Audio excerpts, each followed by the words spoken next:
하나님 말씀 보시겠습니다. 하나님 말씀 사사기 6장 7절부터 10절까지 보시겠습니다. 하나님 말씀은 사사기 6장 7절부터 10절까지의 말씀, 구약성경 370페이지입니다. 구약성경 370페이지 사사기 6장 7절부터 10절까지 말씀. 찾으셨으면 제가 봉독하겠습니다.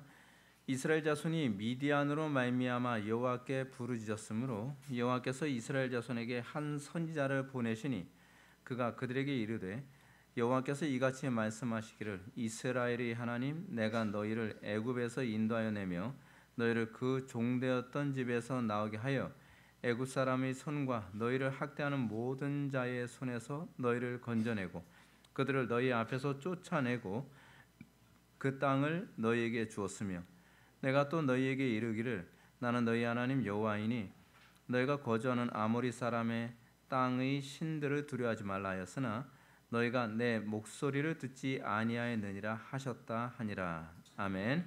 이 시간은 사사기 18번째 강의가 됐습니다. 소명을 잃은 자의 슬픔이라는 제목으로 하나님 말씀 증거하도록 하겠습니다.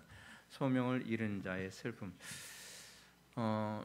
인생에 있어서 여러분들은 삶의 목표의식이 있습니까? 여러분들은 무엇을 목표로 삼고 있습니까? 그리고 여러분들이 목표로 삼고 있다고 하는 것이 과연 정당하고 영원한 것입니까? 우리가 인생을 살아간다고 했을 때에 인생에 관해서, 나의 인생에 관해서 우리는 좀 점검해 볼 필요성이 있습니다. 너무 나이를 많이 먹고 좋은 세월 다 보내고 난 다음에 인생의 방향성이 너무 헛되이 돌아갔다고 한다면 굉장히 억울하지 않겠습니까? 이 젊었을 때 주님을 만나는 것에 대한 그 중요성과 유익이 뭐냐면 인생의 방향성이 흐트러짐 없이 올바른 방향으로 올바른 힘으로 그 길을 갈 수 있다는 것입니다. 많은 사람들이 나이를 먹고 연세가 많이 드시고 난 다음에 굉장히 아쉬워하는 것 중에 하나 뭐냐면 아무도 나에게 인생을 가르쳐준 사람이 없었다.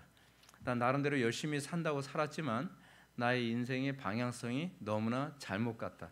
그래서 정말 열심히 산다고 했는데 문제는 어떻게 해요?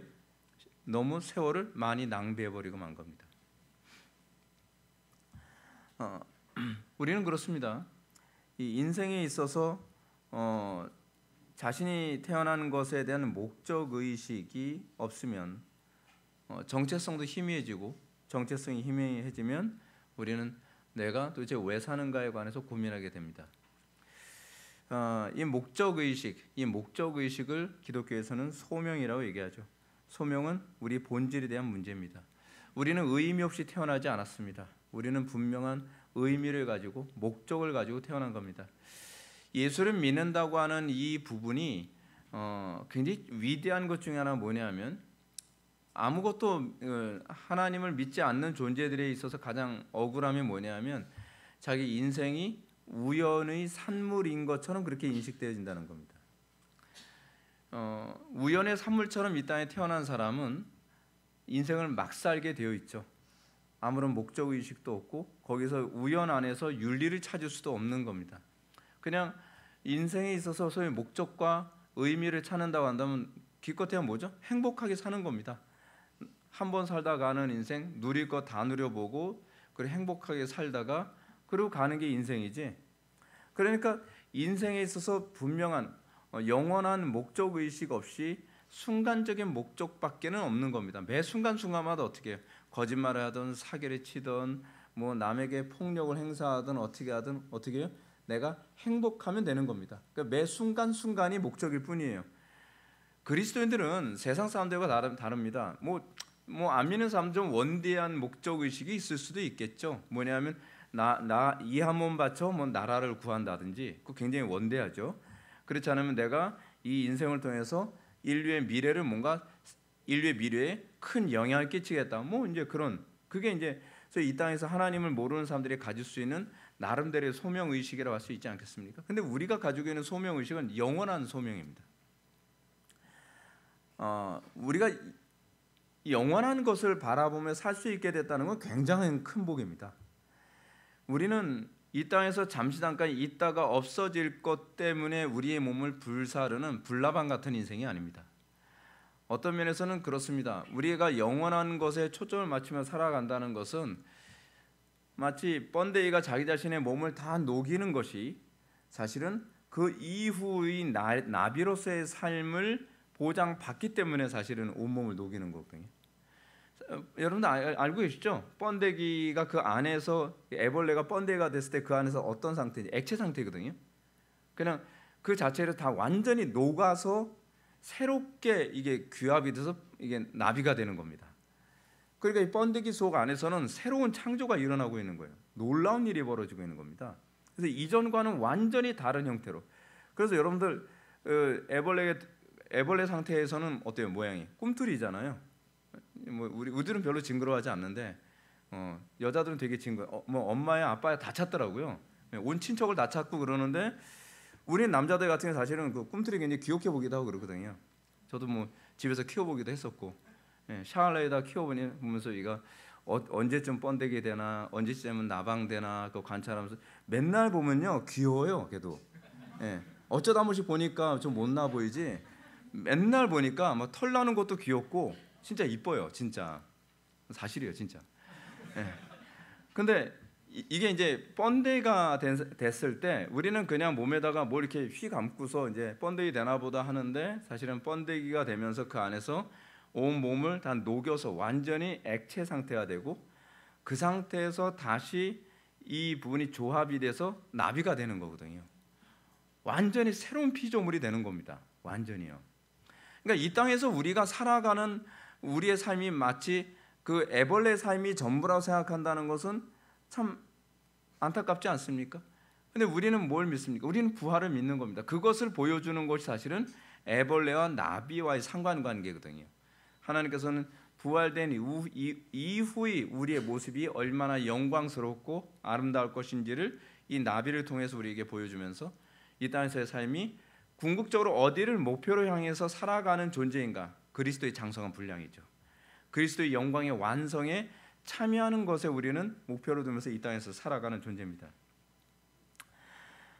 그래서 우리가 한 사람이 중생하고 나면 여러분 중생하고 나면 나타나는 현상 오늘도 이제 오전에 우리 지체들하고 좀 그런 얘기를 좀 나누곤 했는데 저는 뭐 이 은혜를 받았다고 하는데 예수님이 나를 위해서 십자가 못 박혀 돌아가신 거 난 잘 보인 적도 없고 뭐 십자가 보면 눈물이 나고 뭐 예수님 떠올리면 뭐 딱 다 그런 것만은 아니에요.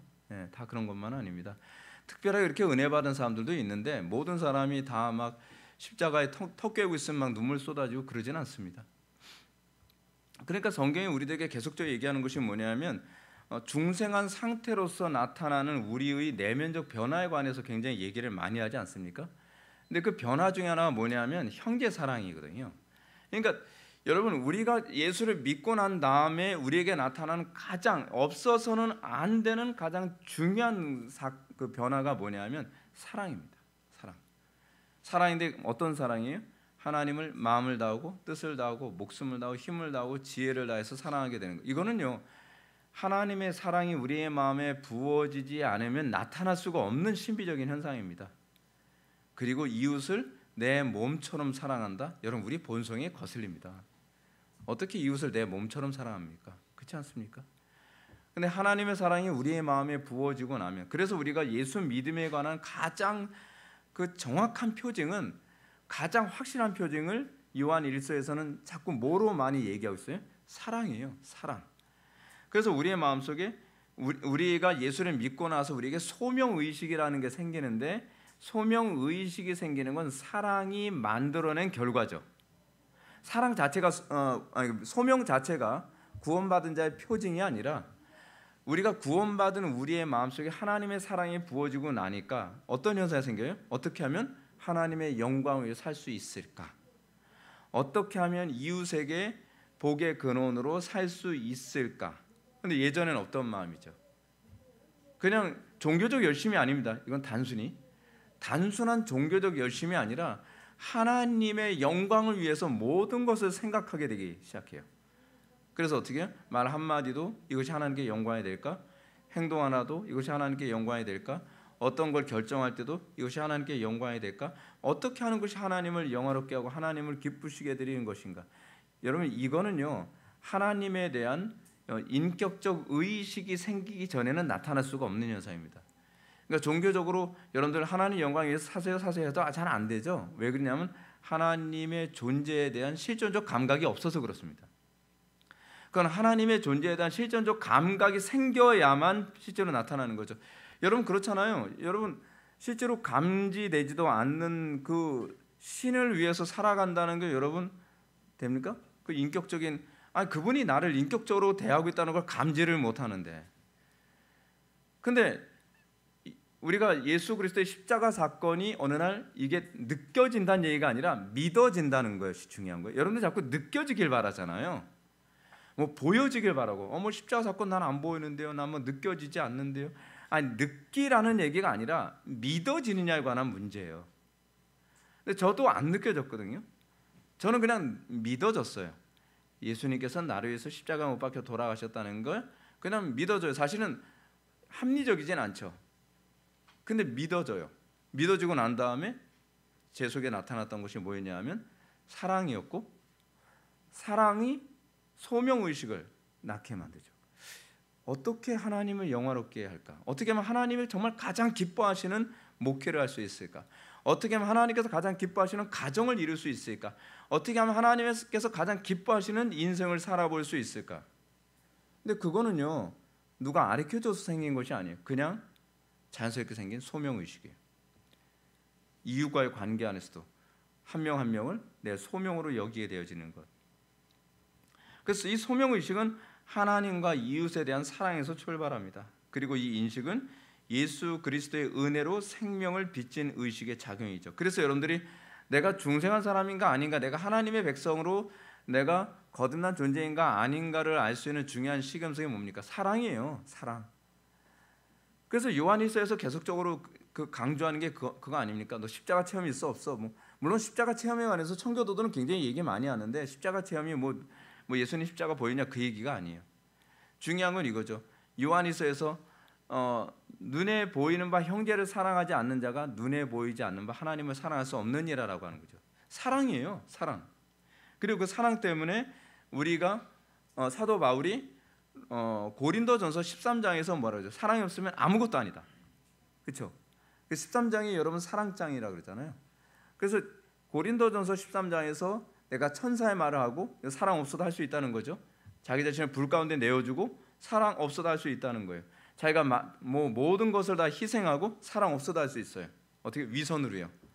남들한테 지금 있는 것처럼 보여주고 싶어서. 그래서 고린도전서 13장에서 뭐라고 얘기합니까? 믿음, 소망, 사랑 이 세 가지는 항상 있을진데 그 중에 제일은 사랑이라고 얘기하고 또 13장에서 얘기하는 것이 그거죠. 사랑이 없으면 아무것도 아니다. 아무것도 아니다라고 하는 얘기는 그 행위 자체가 의미가 없다. 그런 유형의 얘기가 아니라 사랑이 없으면 믿음의 행위가 아니다라는 거죠.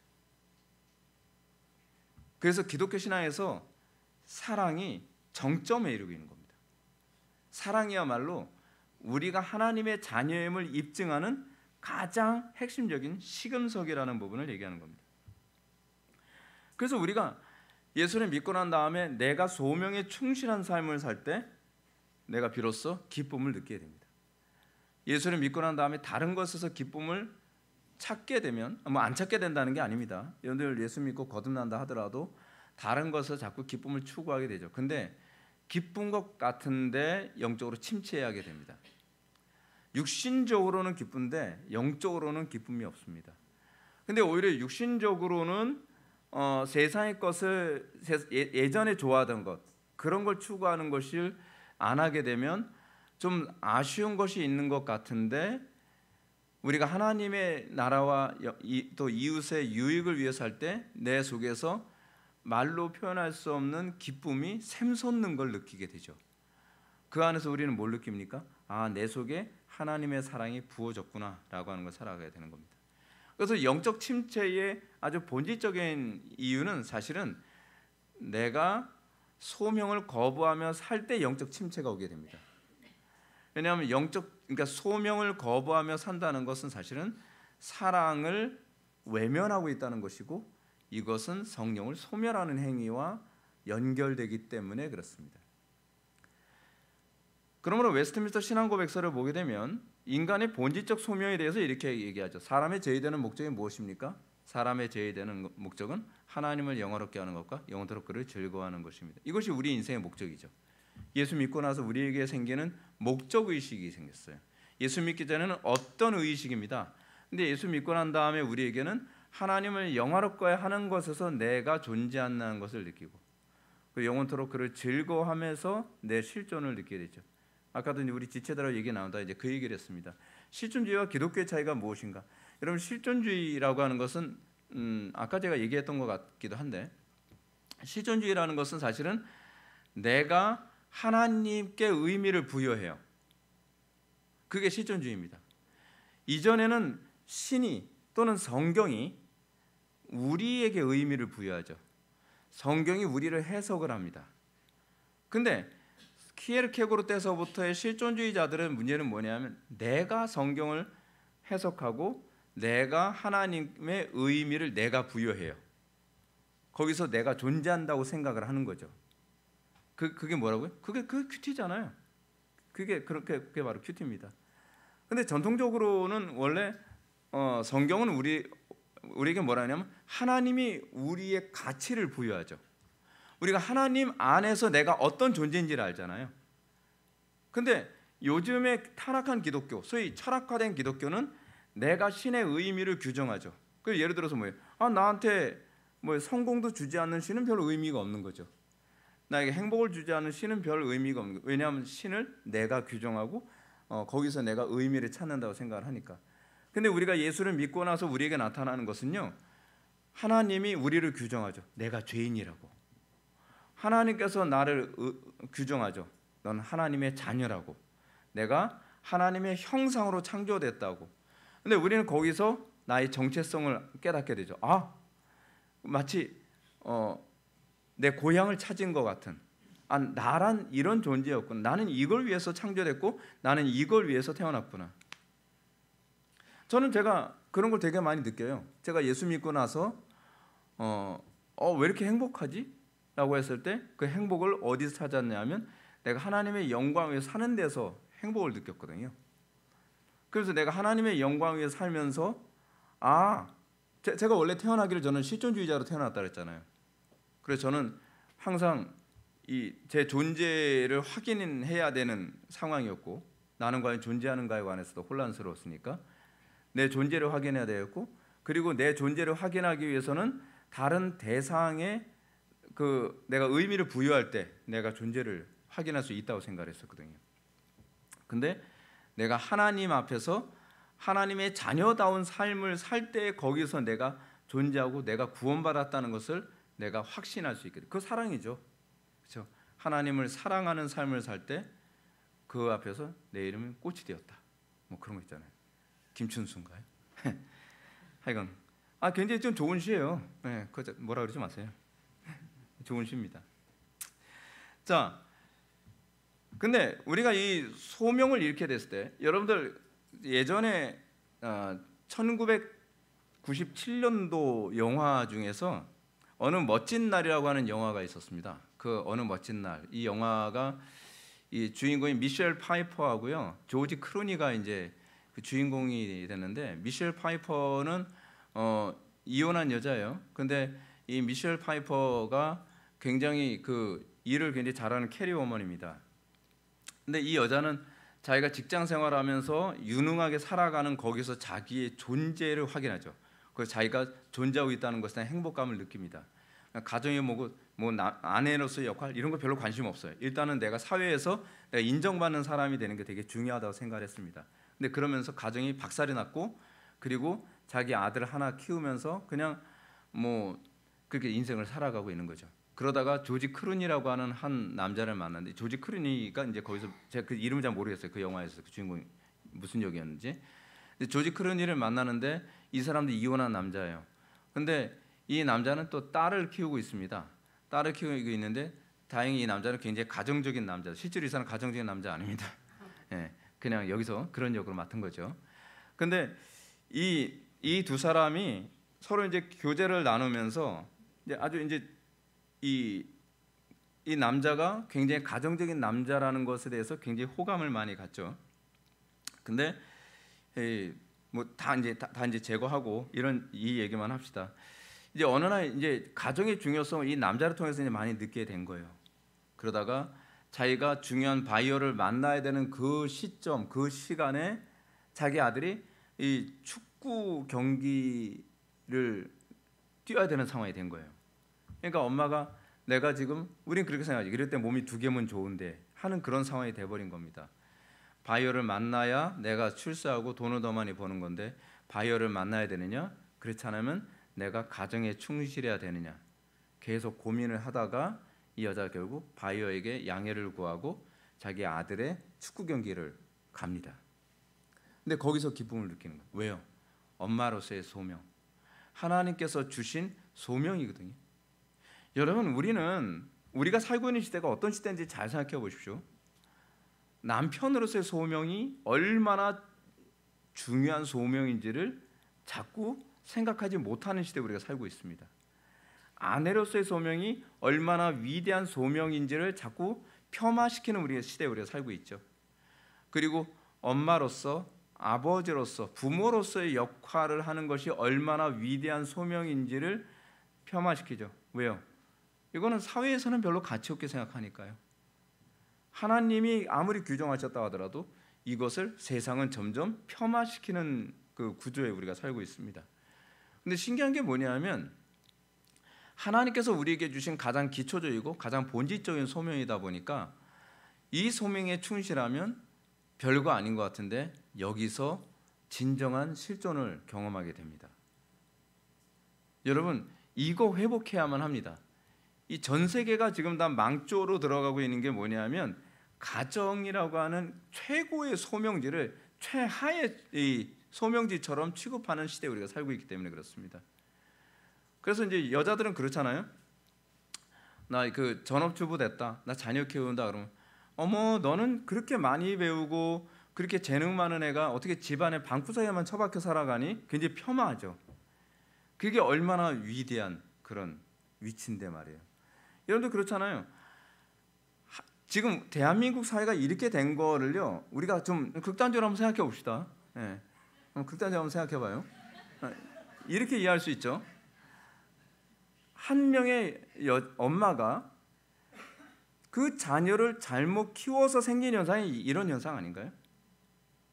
한 명의 아버지가 그 자녀를 잘못 키워서 이렇게 된 거 아니에요? 아유, 내 자식은 그렇게 된다는, 왜 생각을 이렇게 비관적으로 합니까? 여러분, 비관적으로 생각하지 마시고 극단적으로 생각하지 마세요. 내 자녀를 잘 키워서 그 자녀가 어떤 사람이 될지 모르잖아요.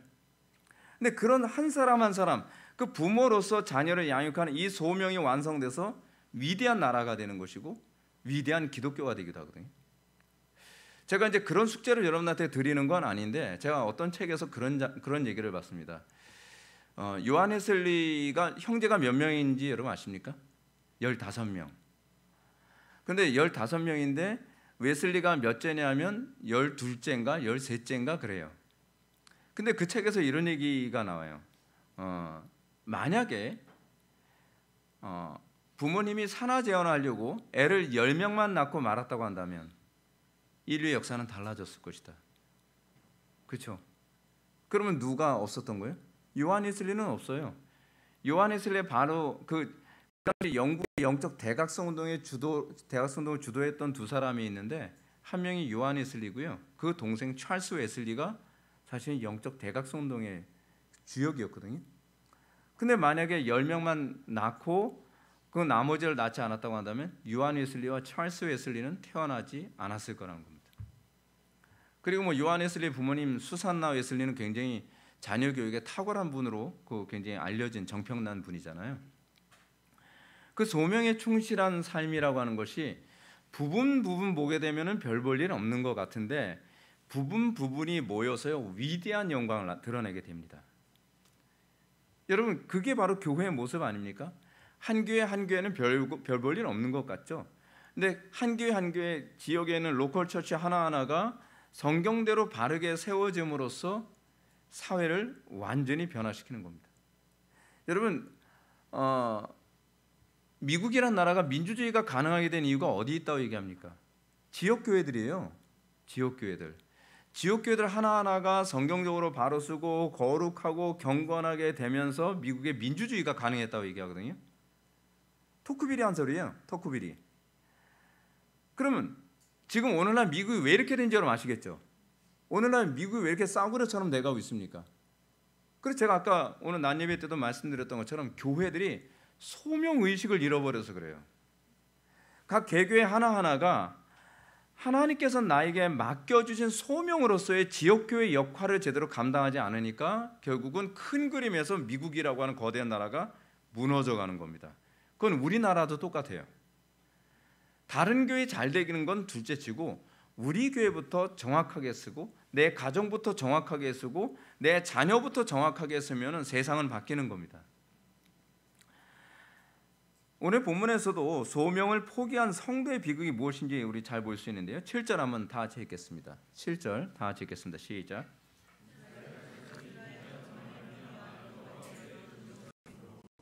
아멘. 자기의 소명을 망각하고 살았던 이스라엘에 나타났던 것이 뭡니까? 부르짖는 일밖에 생기지 않는 거죠. 저는 우리나라에 하나님께서 맡겨주신 소명이 있다고 생각합니다. 제가 말씀드렸던 것처럼 이 대한민국은 건국때서부터 예배로 시작한 아주 특별한 나라입니다. 아주 특별한 나라예요. 그래서 한국 예외주의에 관해서 제가 말씀드렸잖아요. 한국은 정말 특별한 나라입니다. 특별하다는 것은 소명이 있는 나라라는 거예요. 하나님께서 이 나라에 촛대를 세워주셨다는 겁니다.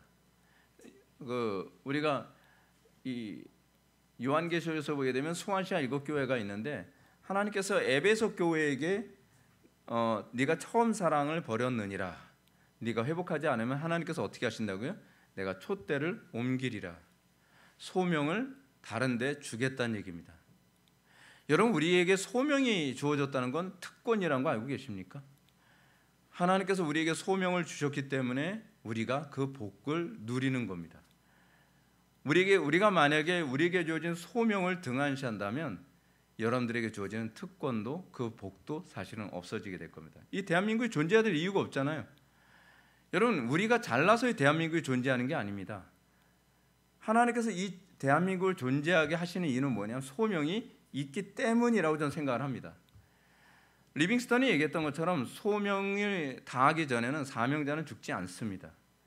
이걸 뒤집어서 얘기하게 되면 소명이 없다면 하나님께서 그 사람의 생명을 더 유지시켜줘야 될 이유가 없다는 얘기이기도 합니다. 국가도 동일합니다. 국가도 여러분 탄생부터 그리고 청년기, 소멸기가 있다는 거 여러분 알고 계시죠?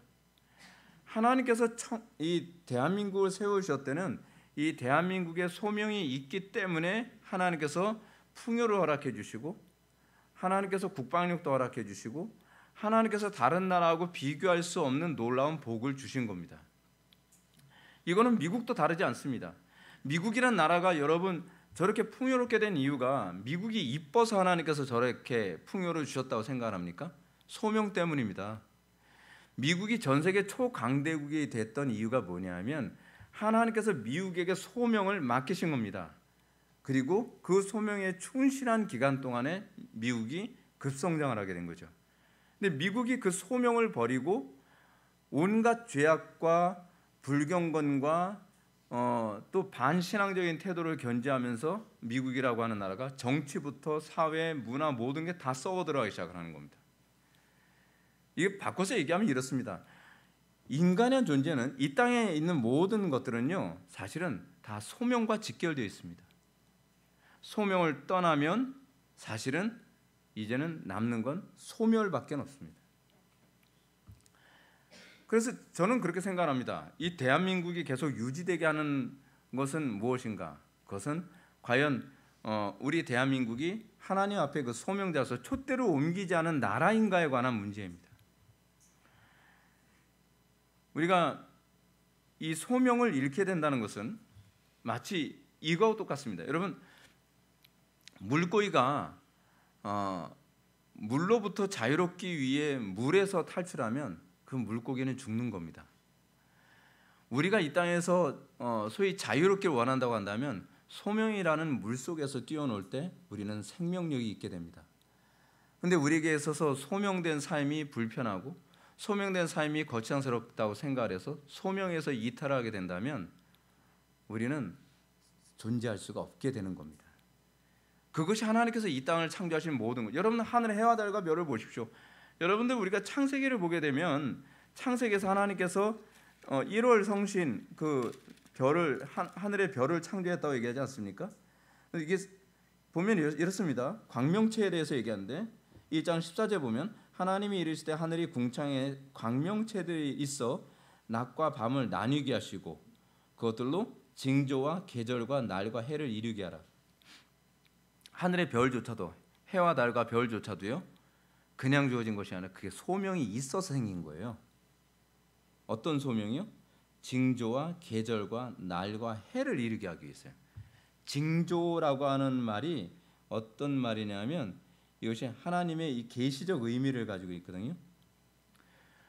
그것 때문에 하나님께서 그러니까 이 땅에 우리가 생각했을 때 의미 없이 태어난 건 없는 거예요.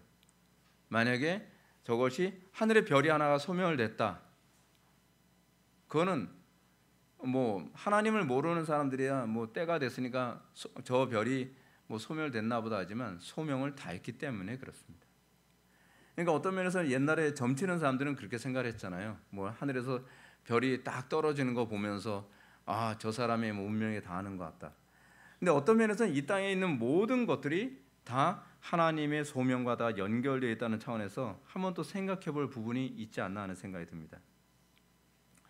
근데 이스라엘의 문제가 뭐냐면 이스라엘이 자꾸 소명에서 벗어나려고 하고 있다는 게 문제죠. 이스라엘의 여러분 소명이 뭡니까? 하나님께서 이스라엘을 가나안 땅에 보냈을 때 소명이 뭐였어요? 가나안 땅 정복하라는 거예요. 그리고 그 땅에 하나님의 통치를 구현하라고 하는 거죠. 근데 이스라엘 백성들이 뭘 하기 싫어해요? 싸우기 싫어하죠. 싸우는 거 피곤하잖아요. 여러분 생각해 보십시오. 여러분들 설교 딱 듣고 나면 아, 또 싸울 거 투성이네. 가정에서도 싸워야 되고 내 육신의 본성하고 싸워야 되고 내 환경하고 싸워야 되고 여러분들 싸우는 거 너무 귀찮지 않나요? 여러분 설교 들으면서 여러분들이 게으름하고 싸우라 그러면 너무 싫어. 맨날 여러분들이 이기심하고 싸우라 그러면 그것도 너무 싫잖아요. 여러분들 습관은 고쳐라. 근데 그게 여러분들 하나님께서 그거와 싸우라고 주신 거거든요. 이 은혜를 그래서 주신 거예요. 근데 여러분들 안 싸우면 은혜를 주셔야 될 이유가 없잖아요. 그래서 맨날 은혜 달래요. 그럼 은혜 왜 달라고 하는 거예요? 아니 좀 생각해 보세요. 여러분 제가 말씀드렸잖아요. 미국을 하나님께서 저렇게 부강하게 만든 것, 대한민국을 이렇게 부강하게 만든 이유가 어디 있다고요? 다른 데 가서 노략질하라고요? 아니면 그 권력 가지고서 다른 데 가서 헛짓하고 돌아다니라고요? 아니잖아요. 소명 감당하러 하나님께서 부와 그 명예와 세상적인 어떤 이 G10 안에도 들게 하시고 막 그렇게 하신 거 아니에요. 근데 그거 가지고 뭐 한다고요? 아, 싸우긴 왜 싸워? 우리끼리 뭐 잘 술 퍼마시고 재밌게 놀면 되는 거지. 그러면 하나님께서 회개할 때까지 기다리시다가 회개하면 어떻게 돼요? 압수. 그렇게 되는 거 아니겠습니까? 이스라엘이 지금 그 모양이라니까요. 하나님께서 이스라엘에게 풍요를 주신 건 그들이 똑똑해서 풍요로워진 게 아닙니다. 그들이 잘나서 풍요롭고 그들이 잘나서 평화를 누리고 있는 게 아니에요. 그걸 통해서 가나안 땅을 접수하라고, 가나안 땅을 점령하라고 하는 게 주신 거거든요. 근데 이 사람들이 소명을 포기했습니다. 포기했으면 어떻게 해요? 하나님께서 징계하시는 거죠. 이게 깨달으라고 징계하시는 이 사건이 나중에 우리가 이제 열왕기서나 역대기서를 보게 되면 거기서 이제 문제가 발생하는데 깨달으라고 선지자 계속 보내죠. 오늘 본문에서도 하나님께서 어떻게 하십니까? 이스라엘 백성들이 막 잘못했다 하나님께 막 매달리니까 하나님께서 사사를 다이렉트로 보내지 않습니다. 이게 오늘 8절 한번 보시기 바랍니다. 8절 보면 이렇습니다. 이스라엘이 회개기도하면서 하나님께 살려달라고 그 부르짖으니 여호와께서 이스라엘 자손에게 한 선지자를 보내시니 곧바로 하나님께서 이들에게 구원자를 보내지 아니하시고 선지자를 보내십니다. 선지자를 보내신 이유가 뭔가? 하나님께서 이 이름도 밝히지 않은 한 선지자를 보내셨는데 그 이유를 8절부터 9절이 이렇게 얘기합니다. 그가 그들에게 이르되 여호와께서 이같이 말씀하시기를 이스라엘 하나님 내가 너희를 애굽에서 인도하여 내며 너희를 그 종 되었던 집에서 나오게 하여 애굽 사람의 손과 너희 학대하는 모든 자의 손에서 너희를 건져내고 그들을 너희 앞에서 쫓아내고 그 땅을 너희에게 주었으며. 하나님께서 선지자 통해서 말씀하시는 게 뭡니까? 소명이죠. 소명. 하나님께서 미국이나 대한민국을 향해서 말씀하시는 게 뭘까요? 사실 소명이거든요. 소명으로 돌아오라는 겁니다. 지금 제가 그렇습니다. 지금 제가 우리나라 솔직히 우리 정치에 대한 현실을 보면은 옆구리에 가시로 가득하다는 생각이 듭니다. 대통령 바뀌면 과연 얼마나 또 유지할 수 있을까? 과연 대통령 바뀌면 그 대통령 또 탄핵 안 된다고 뭐로 보장하지? 저는 뭐 그런 생각 되게 많이 해요. 근데 여러분 이거 어떻게 봐야 되죠? 안 믿는 사람들하고 똑같은 관점으로 보지 맙시다. 성경이 보는 관점으로 보자는 거예요. 그 옆구리에 가시들이에요. 그 개헌 세력들, 그리고 어떻게 하든지 자기 욕심대로 이 나라를 다스리려고 하는 사람, 그런 옆구리에 가시들이 왜 생겼냔 말이에요. 사실은 교회가 교회 역할을 하지 못했기 때문에 생긴 거예요. 그럼 우리가 자꾸 이렇게 생각해요. 아, 저놈들만 싹 제거되면 대한민국 살만할 텐데. 아니라니까요. 아니에요. 제가 누누이 말씀드리잖아요. 불뱀은 이스라엘 사람들의 불평과 죄악이 불러온 거예요. 불뱀을 제거해달라고 아무리 얘기해봐야, 하나님께 기도해봐야 소용이 없어요. 왜냐하면 그것이 하나님과 이스라엘의 맺은 축복과 저주의 언약, 그렇죠? 신명기 23장 24장에 나오는 축복과 저주 언약 그대로 이루어지고 있는 거예요. 그렇다고 한다면 우리가 회개하고 소명의 자리로 오면 이 불뱀 또는 그런 사람들, 옆구리에 가시 같은 그런 존재들이 사라지는 거예요. 아담과 하와가 범죄를 하니까 자동적으로 뭐가 생기죠?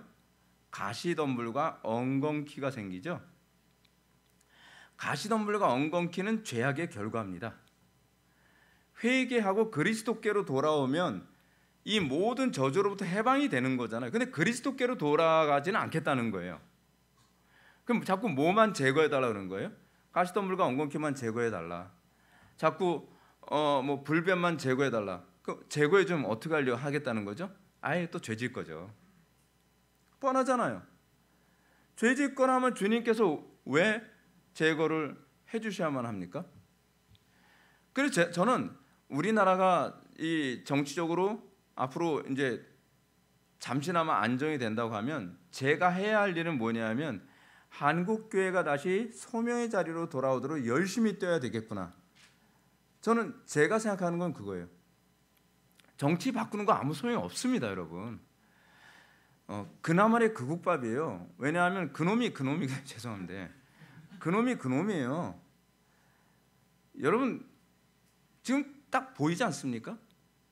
뭐 당이 두 개지 사실은 다 한 통속이잖아요. 근데 그게 왜 이렇게 된 거죠? 우리 죄악 때문이란 말이에요. 우리 죄악이 불뱀을 부른 거죠.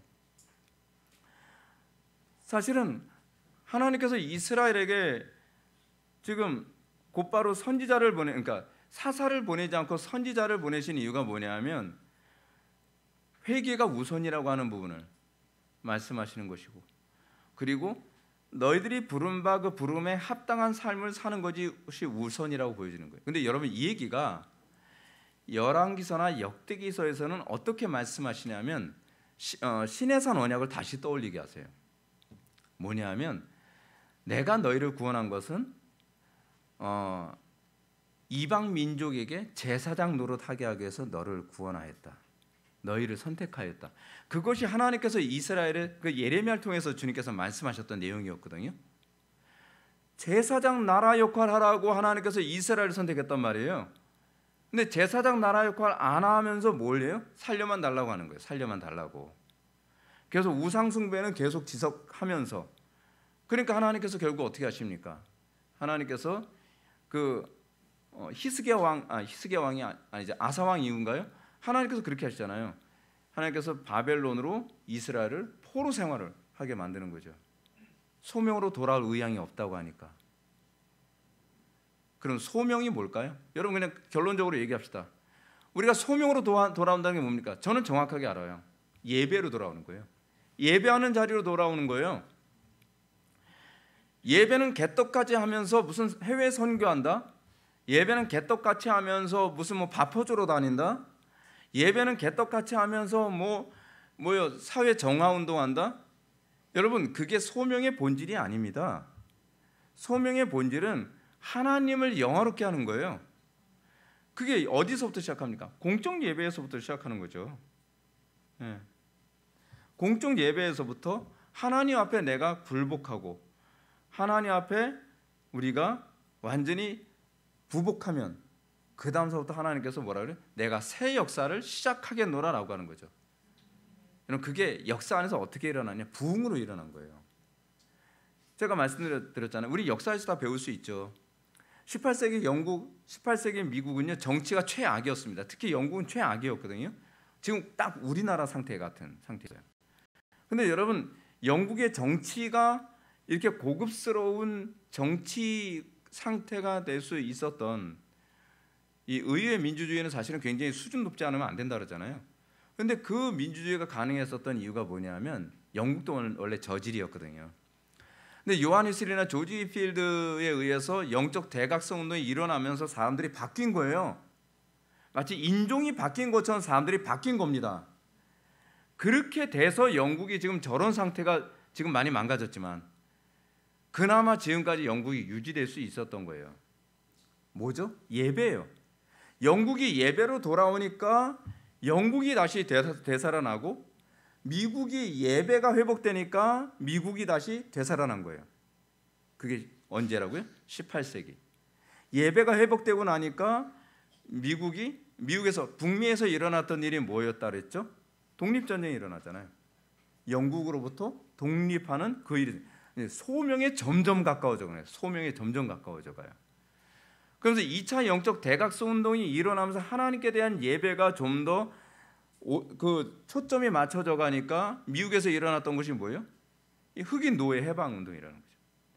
흑인 노예 해방은 사실 18세기 때 이미 윌리엄 윌버포스 통해서 영국은 이미 일어났고요.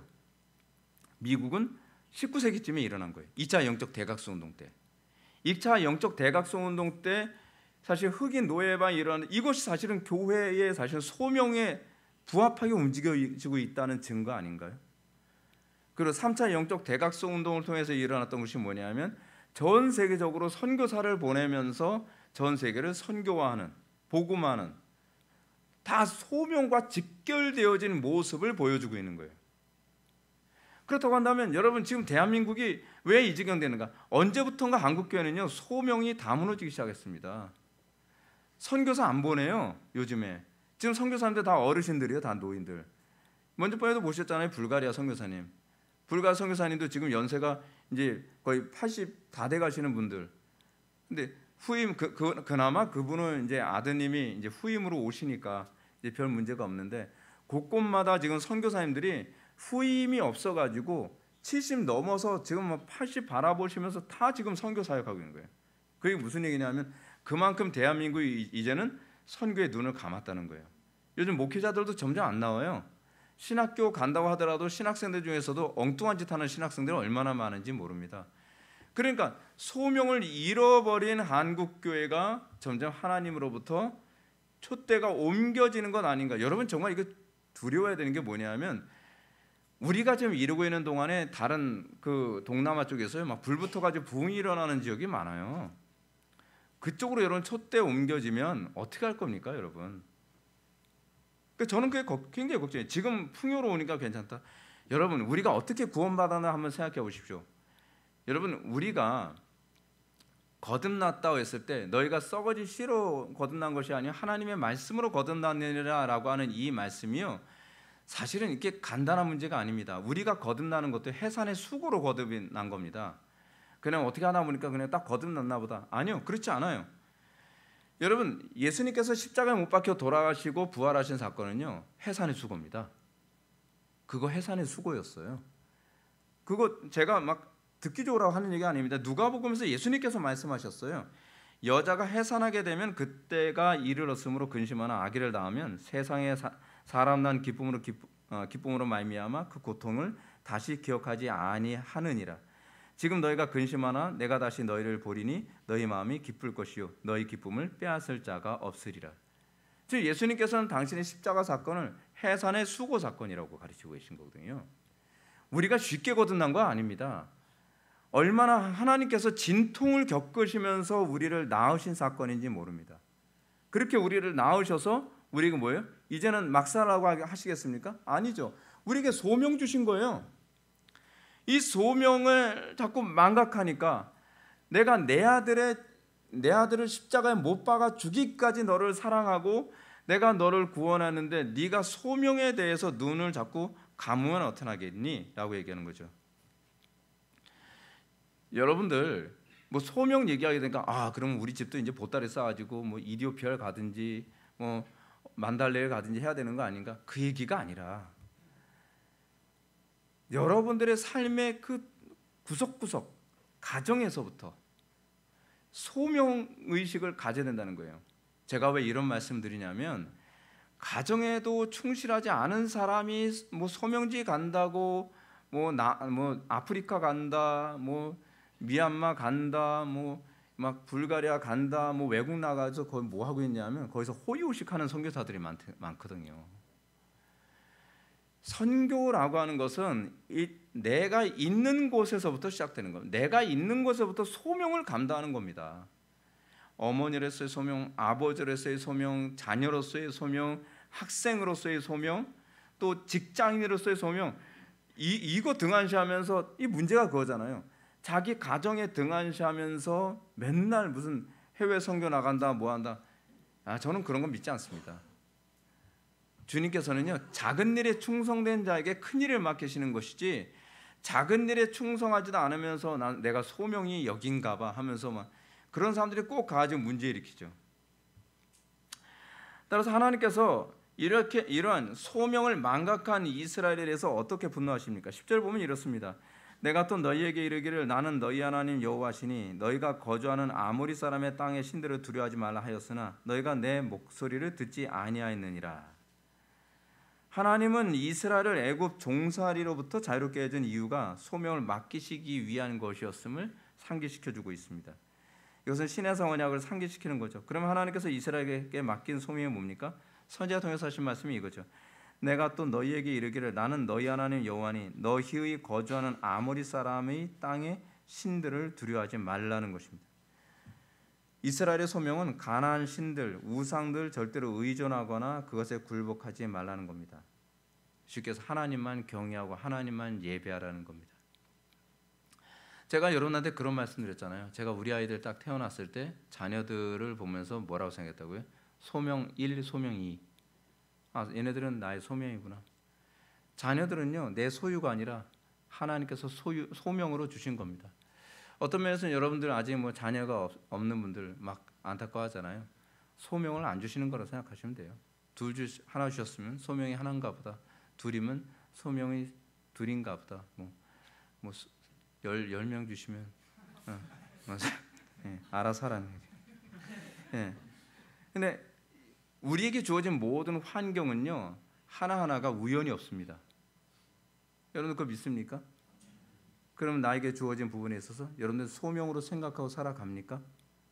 그곳에서 내 자녀들이 어떻게 하든지 믿음을 갖도록 하기 위해서 더 하나님의 영광을 선명하게 보도록 하게 만들기 위해서 교회 안에서 여러분들의 직분이 주어졌을 때 됐으니까 결혼했으니까 목사님이 또 직분 주셨나 보다 할 게 아니라 나에게 그 직분을 주어졌다면 나는 그 직분에 충실한 소명 감당을 하는 사람인가?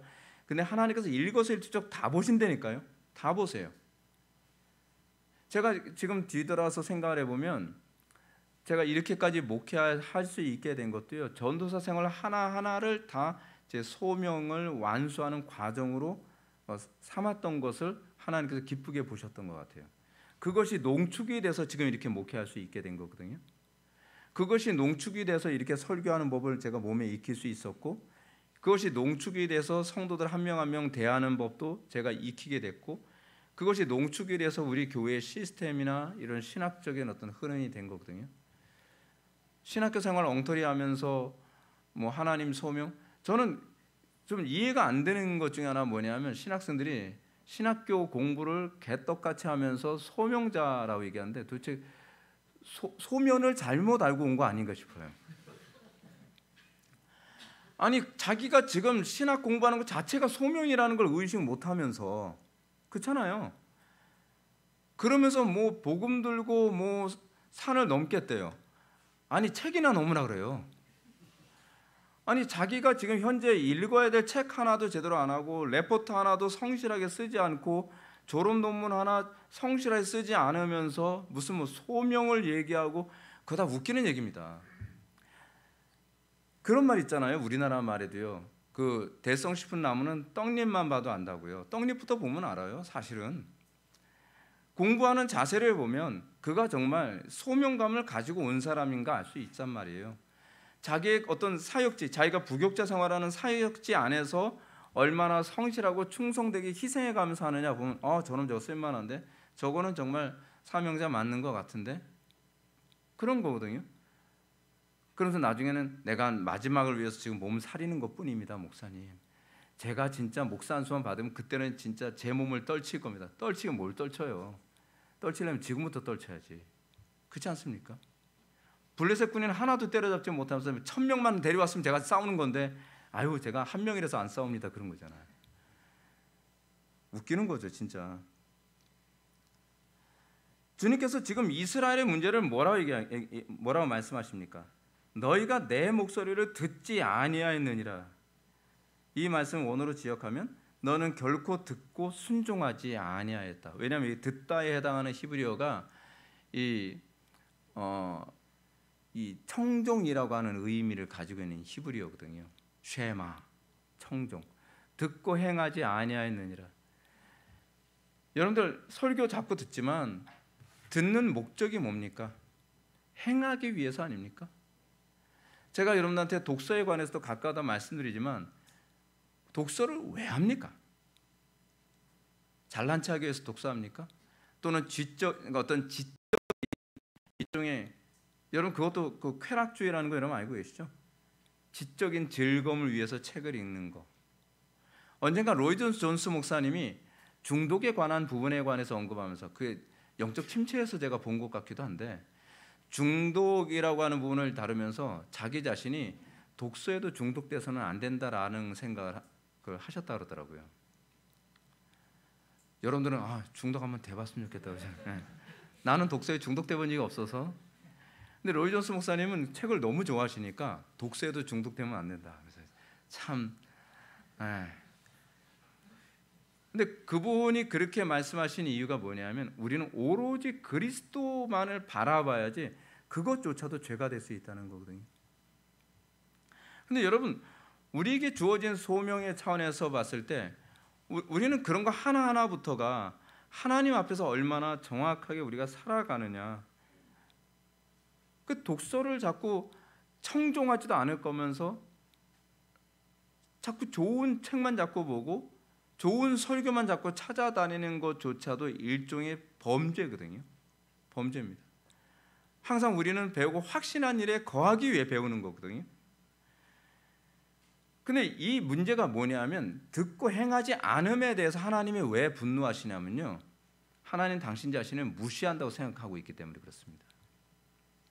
하나님을 두려워하지 않는다고 생각하시는 거예요. 여러분들 그렇잖아요. 하나님께서 만약에 조금이라도 순종 안 할 때마다 손가락 한마디씩 분지른다면 여러분 순종 안 하겠습니까? 그렇잖아요.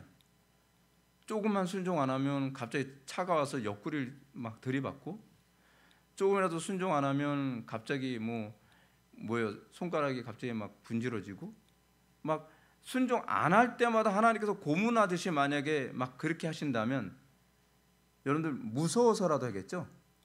무서워서라도 할 겁니다. 저는 자꾸 까먹어서요. 그럼 내가 기억나게 해줄게 그러시는 거잖아요. 네. 여러분 군대에서는 그렇게 훈련 받아요. 군대에서는요, 정신 못 차리지. 그럼 기억나게 만들어 줄까? 자꾸 제가 까먹어서요. 그럼 기억나게 만들어 줄게. 그래서 집합하면 기억이 안 날 수가 없어요. 맨날 그 군대는 저녁 이제 해가 질 때쯤 되면 집합 한 번씩 하거든요. 뭐 실수하고 잘못한 거 있으면 불꽃 같은 눈으로 항상 고참들이 쳐다보고 있다가 일일이 최후의 심판 같은 분위기를 만들거든요. 그러니까 저녁 때 집합하게 되면 얼마나 공포스러운지 몰라요. 그러면 고참들이 다 기억하겠다. 너 그때 왜 목소리가 그 정도밖에 안 나? 대가리 박아. 부터 시작해가지고 그러니까 막 항상 초긴장을 하잖아요. 근데 여러분 우리 하나님은 그렇게 하지 않으시거든요. 우리 하나님은 굉장히 신사적이시고 굉장히 사랑이 많으세요. 근데 그 사랑이 많으신 하나님이 오래 참으시니까 좀 더 오래 참아달라고 자꾸 땡깡이잖아요. 아니 이제까지 50년 참아주셨는데 좀 더 참아주면 안 되십니까? 그럼 주님께서 그러시겠죠. 그럼 한번 네 자식을 가지고서 한번 그렇게 오래 한번 참아봐라. 여러분 참겠습니까? 못 참죠. 근데 하나님 복은 그렇게 해달라고 하는 거예요. 너희들이 청종하지 아니하였느니라 라고 하는 이 얘기는 다시 얘기되면 너희들은 하나님의 말씀을 너무 경외하지 않았다는 겁니다. 하나님의 말씀을 너무 쉽게 무시했다는 겁니다. 우리가 예수를 믿고 나서 우리에게 나타나는 거, 여러분들 뭐부터 시작돼요? 하나님 두려운 것부터 시작돼야 돼요. 하나님 말씀 한마디 한마디가 너무나 두려워서 그 말씀에 순종하지 않으면 안 될 것 같은. 그래서 목사 눈치를 보는 것이 아니라 여러분들이 하나님 눈치를 보게 되는 게 이게 신앙 아닙니까? 이 시대 교회 문제가 그거 아닙니까? 하나님께서 우리를 구원하시고 교회 삼으신 목적이 무엇인지 알지 못하고 소명대로 살지 않고 내 즐거움대로 내 향락대로 살아가고 세상 사람들과 구별됨이 없습니다. 세상 사람들은 두렵죠. 사람 두렵지 않습니까? 돈도 무섭고 권력도 무섭고 인맥도 무섭고. 근데 하나님을 별로 무서워하지 않아요. 하나님을요. 언젠가 누군가 이런 얘기하더라고요. 자기 말 잘 안 들으니까 넌 내가 안 무섭니? 그러니까 그 사람 한 얘기가 난 하나님만 두렵습니다. 이게 사실 낙스의 고백이거든요. 존 낙스가 사역을 하는 가운데에서 그 당시에 가장 공포스러웠던 여왕이 블러드 메리, 피의 메리였잖아요. 근데 피의 메리가 그렇게 많은 그리스도인들을 죽이고 핍박하는 가운데 있어서도 낙스는 그러잖아요. 나는 하나님 이외에 아무도 두렵지 않다. 그게 신앙이어야 되죠. 근데 우리는 하나님 외에 모든 게 두렵다. 그 하나님에 대한 감각이 없는 거죠. 하나님에 대한 감각. 신앙이라고 하는 것은요, 어떻게 보면 그냥 간단히 정리하면 하나님에 대한 신적 감각입니다. 하나님에 대한 감각이 우둔하다면 사실은 죽은 거죠. 그걸 우리가 전적 타락이라고 얘기하지 않습니까? 이 인간의 영혼이 죽은 상태, 하나님에 대해서 감각할 수 없는 상태. 그럼 하나님께서 우리를 어떻게 살라고 해산의 수고를 하셨겠습니까? 빌립보서 1장 29절 보면 그리스도를 위하여 너희에게 은혜를 주신 것은 다만 그를 믿을 뿐 아니라 또한 그를 위하여 고난도 받게 하려 함이라. 또 베드로전서 1장 6절에서도 내가 거룩하니 너희도 거룩하라. 이 거룩하라라고 하는 이 얘기, 거룩하라는 얘기가 무엇입니까? 세상과 구별되게 살라는 얘기 아닙니까? 그게 이스라엘의 영적 소명이죠. 우리의 소명이 그겁니다. 그래서 우리는 이 세대의 풍조를 따라가지 않습니다. 그게 구별됨의 기본이잖아요. 이 세상 풍조 그대로 다 따라가고 이 세상 유행어 다 따라다니고 이 세상에서 자녀 교육하는 방식 다 따라다니고 이 세상에서 결혼 생활 다 따라다니고 이 세상에서 뭐 세상 어떤 유행 풍조 다 따라다니고 이게 지금 한국 교회 여러분 잘 보시죠. 한국 교회는요, 교회에 보이든 세상 패션하고 교회 패션이 차이가 없어요. 세상 문화와 교회 문화가 차이가 없어요. 세상의 라이프 스타일이 교회 안에 다 들어있어요. 세상에서 기러기 아빠 하게 되면 뭐 교회 안에서 뭐 갈매기 아빠 나오고 뭐 까치 아빠 나오고 난리도 아니죠. 다 날아다녀요. 아니 그걸 구분될 생각을 해야 될 게 아니에요. 세상은 기러기 아빠를 하더라도 우리는 하나님 말씀대로 양육한다. 그러니까 이 세대의 풍조를 못 따라다녀서 안달인 걸 여러분 우리 그러라고 예수 믿은 거 아니거든요. 근데 이상한 목사들이 뭐라고 가르칩니까? 그래도 천당 간대요. 여러분 죄 져도 천당 갑니다. 그런 말 진짜 믿지 마십시오. 그건 정말 싹군이고 거짓 목사입니다. 참된 목회자라고 한다면 여러분들 알고 어떻게 하든지 세상과 구별되게 만들기 위해서 가진 애를 쓰는 목사여야 됩니다. 어떻게 하든지 하나님을 더 사랑하도록 만드는 것, 돈 뜯어내는 목사 말고요. 어떻게 하든지 하나님을 더 사랑하게 만들고, 어떻게 하든지 형제를 더 사랑하게 만들고, 어떻게 하든지 더 거룩하게 살도록 만드는 것, 그렇게 해야죠. 그게 사실 우리의 소명의 가장 첫 번째 되는 부분이거든요. 빌립보서 3장 9절과 10절 말씀 보면 바울은 얘기합니다. 자기를 창조하신 이의 형상을 따라 지식에까지 새롭게 하심을 받은 자로 얘기합니다. 소명이라고 하는 건 여러분 주님을 정말 닮고 싶어하는 것 아니겠습니까? 요즘에 제가 오늘도 이제 제가 묵상하면서 주님을 닮고 싶어하는 것과 관련해서 이런 때로는 그렇잖아요. 예수님 묵상하면 좀 거리감이 있어요. 예수님은 너무 멀리 계신 것 같은 그런 인생을 사셨잖아요. 그런데 우리가 이제 딱 묵상을 하다 보면 진짜 와닿는 분 중에 하나가 저는 다윗이거든요. 다윗의 모습 속에 하나님의 형상, 거기에 그리스도의 형상이 많이 나타나잖아요.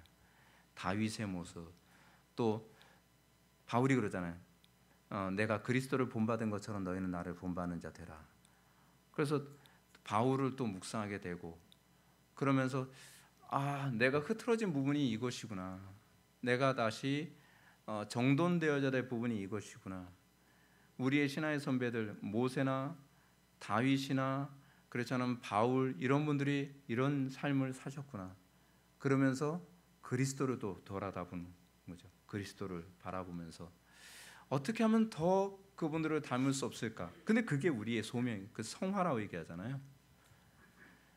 그래서 이 땅 살아가면서 여러분들이 점점 세상의 것에 대한 묵상보다 더 그리스도께 대한 묵상이 좀 더 깊어지고, 더 그리스도를 닮아가고, 그리고 우리가 해야 되는 중요한 소명 중에 하나는 뭐냐면 우리의 신앙을 다음 세대에게 전수해 주는 거. 그래서 우리처럼 예수 믿는 자녀들이 나오고, 우리처럼 예수 믿는 다음 세대가 나오게 하고, 그래서 우리 각자가 하나님께 부름받은 자로서의 소명에 충실하게 될 때 여러분 기도 많이 할 일 안 생기겠죠. 우린 자꾸 기도 많이 할 일을 스스로 만듭니다. 우리가 범죄하여 불뱀이 나타나면 그제서야 살려달라고 또 기도하고 또 기도하고, 우리의 삶 속에 가시덤불과 엉겅퀴가 계속 우리를 찔러야만 그제서야 또 살려달라고 또 기도하고 또 기도하고. 저는 우리나라 정치권을 바라보면서 한숨만 나오는데 그 정치권을 바라볼 것이 아니라 그리스도를 바라보니까 소망이 생기더라고요. 여러분 정치권 바라보면은 무슨 생각만 듭니까? 저거 싹 다. 더 이상 얘기 안 할게요. 근데 그걸 해결 안 되잖아요. 왜냐하면 그 사람들 싹 다 해도 또 똑같은 놈들이 또 올라와요. 그렇잖아요? 그 사람들만 문제가 아니에요. 우리나라는요, 좀 죄송한 얘기인데 불뱀이 바글바글합니다. 불뱀이 지금 정치권이 바글바글해서 그놈 다 솎아낸다고 해서 해결된 문제가 아니에요. 또 다른 불뱀, 더 독한 불뱀들이 계속 올라오고 있는 추세거든요. 그럼 우리가 해야 되는 게 뭡니까? 거룩한 세대를 만들어내는 거죠. 하나님을 경외하는 세대를 만들어서 그들이 더 이상 불뱀들이 세상을 움직이는 자리에 들어가지 않고 정말 거룩한 백성들이 그 자리에서 거룩한 영향력을 끼치도록 만드는 것, 그것이 가장 좋은 방법입니다. 그래서 그 사람들이 뭐 하는 거예요? 불뱀 잡는 거. 그래야죠. 그게 우리 자손들을 키워내고 소명을 일구는 방법 중에 하나가 아닌가 하는 생각이 듭니다.